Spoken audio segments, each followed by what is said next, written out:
I'm just going to sit here for a second. I'm going to smile before I get to the regular introductions. On this beautiful day, this historic, beautiful October the 29th, 2019. My name is Robert T. Green. I'm the CEO of Pre-Post Game, also known as the Players Rep. Educate, empower, and protect the athletes and the families in their best interests alone. On this historic day, the NCAA, also known as the National Collegiate Athletic Association, has passed a bill unanimously, not even a bill, because that's already been done all over, but have unanimously decided by their boards to begin in 2021 to allow athletes, again I use the phrase allow athletes, to make revenue off of their name, image, and likeness, also known as the NIL. Now, as excited as I am right now, because like I said before, the athlete and the family has always had control and power of what they do with their likeness, their name, their image. However, they've given it to people who pretended to be in their best interest and have not. But with the overwhelming people across the country, governors, senators, former athletes, specifically myself and my company, this day is historic. When I started Pre-Post Game over 5 years ago, I told everyone I had one mission, and whatever else happened through that mission is what it was. And that was to take down the NCAA brick by brick. People said I was crazy. But I couldn't be crazy because based off what it was they were doing and how they continue to do it, it wasn't right. It wasn't ethical. It wasn't just. All the things that, they talk about regarding how they're going to empower you and put you in situations for not only to be educated, but give many opportunities to be paid at a National Football League level. But as anybody know that watches college or even high school sports to this point, as I know, as you guys know, as I always say, sports is not a game. Sports is all business. Invest in yourself, not the industry. Know your worth. Trust the facts, not the process. Those terms, those situations like that has allowed me to be able to work with a lot of great athletes and families from all across the country. And even though some of them are no longer in this situation, their stories, their situations has allowed for this day to come. But yet, it's not over, not by a long shot. Essentially, what the NCAA wants to do by basically passing their own ruling is to continue to control and manipulate the athletes and their families' direction. How they go about making money, who they make money off of, and trust and assure that the NCAA is going to go about trying to make it where they benefit first and foremost. But the reason why they did do it, because they had one choice, and one choice alone.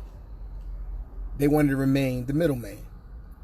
And if they defied the power of the actual athlete and the families, based on the laws that's passed, and I'll get to the reason why those laws were passed in the first place, then literally the entire business model of conflict of interest, coercion, and collusion would cease to exist overnight. For those athletes that come from low-income area housing, which I did growing up, for those who don't know, my college career consisted of playing football.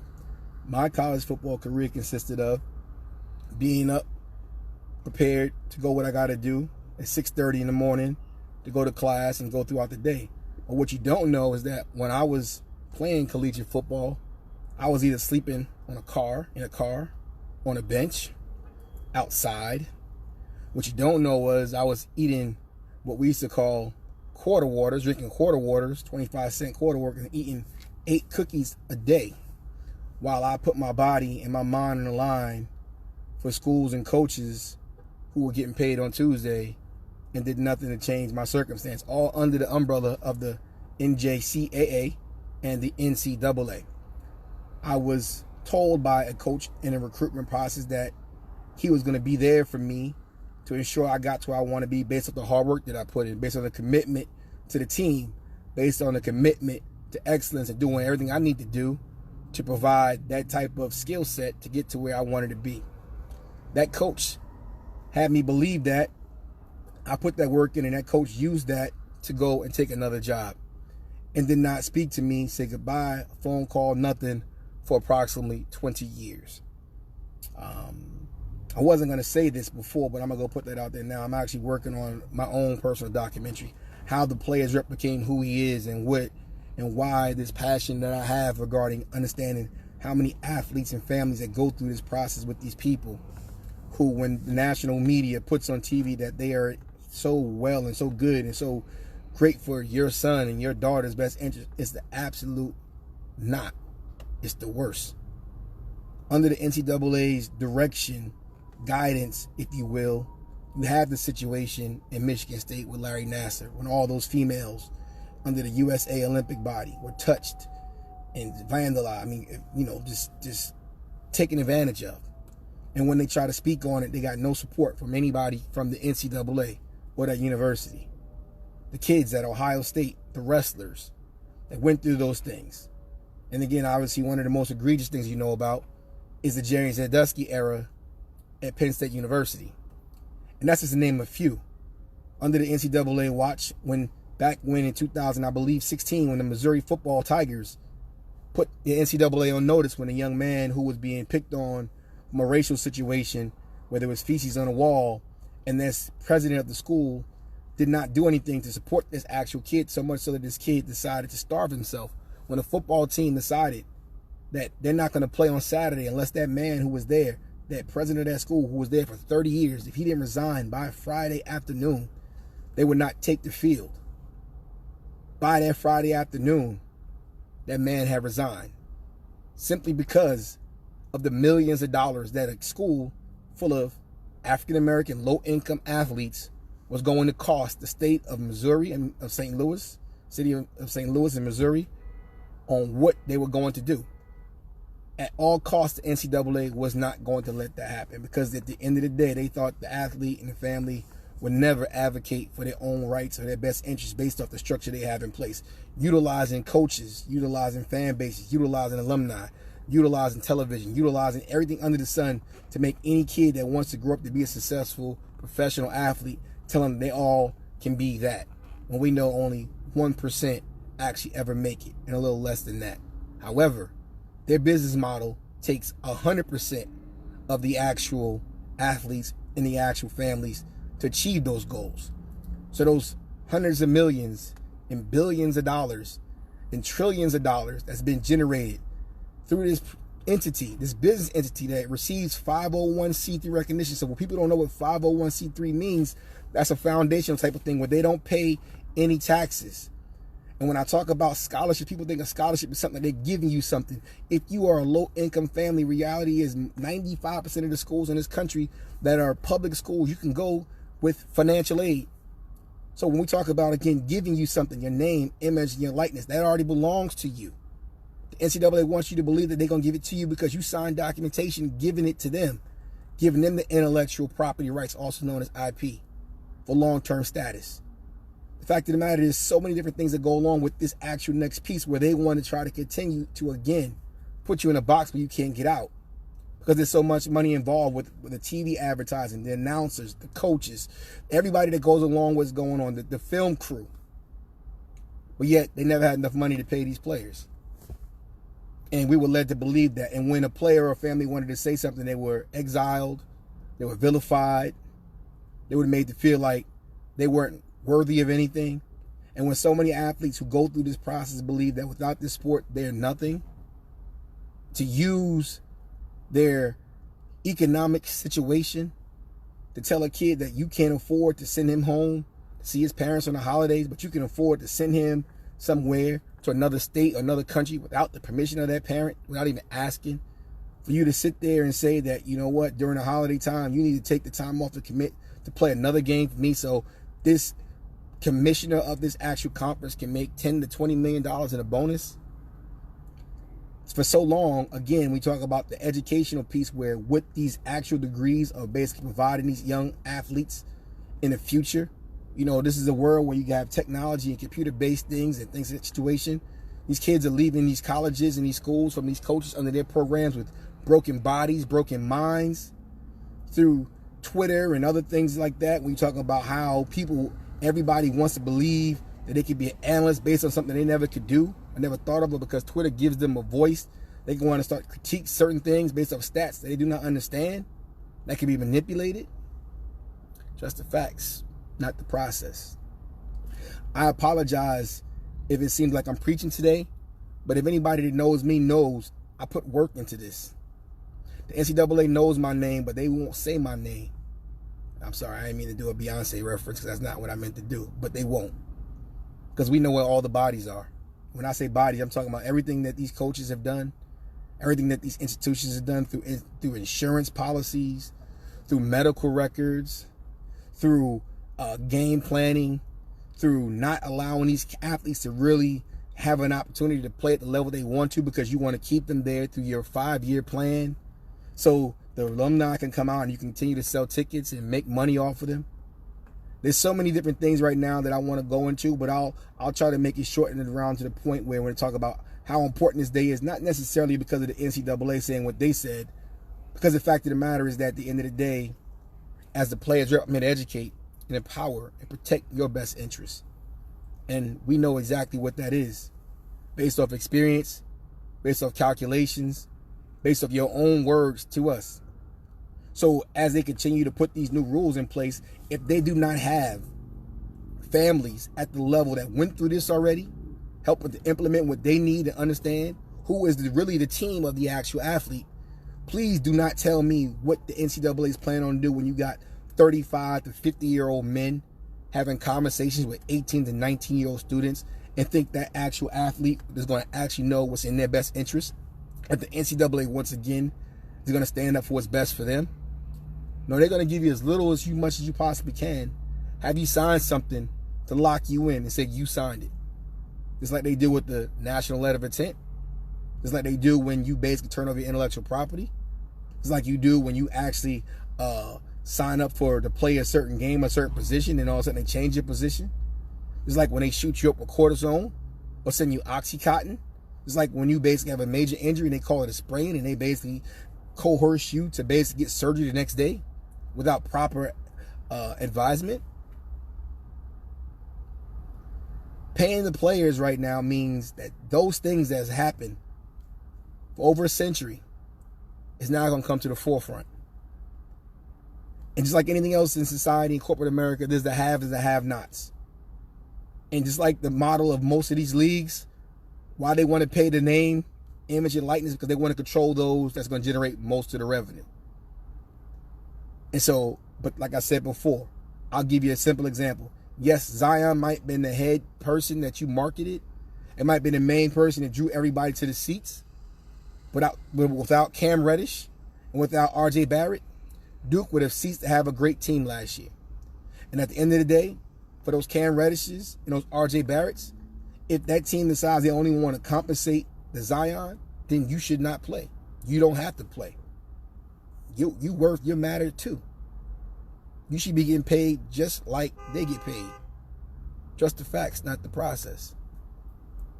For all those athletes and parents that's in school right now, how this applies to you as the rules continue to go. Like I said, talk about marketing and likeness and image. You cannot be marketed. You can't get marketing unless you marketable. A lot of things that go along with social media, a lot of things go along with public speaking, a lot of things that go along with how you dress, how you conduct yourself. A lot of things go on how I'm doing this actual video now, addressing my audience, my fan base, whatever you want to look at it as such. You'll learn how to do those things. Because if you don't provide those certain type of situations, it doesn't matter if it's Nike, Adidas, Under Armour, or Reebok, doesn't matter.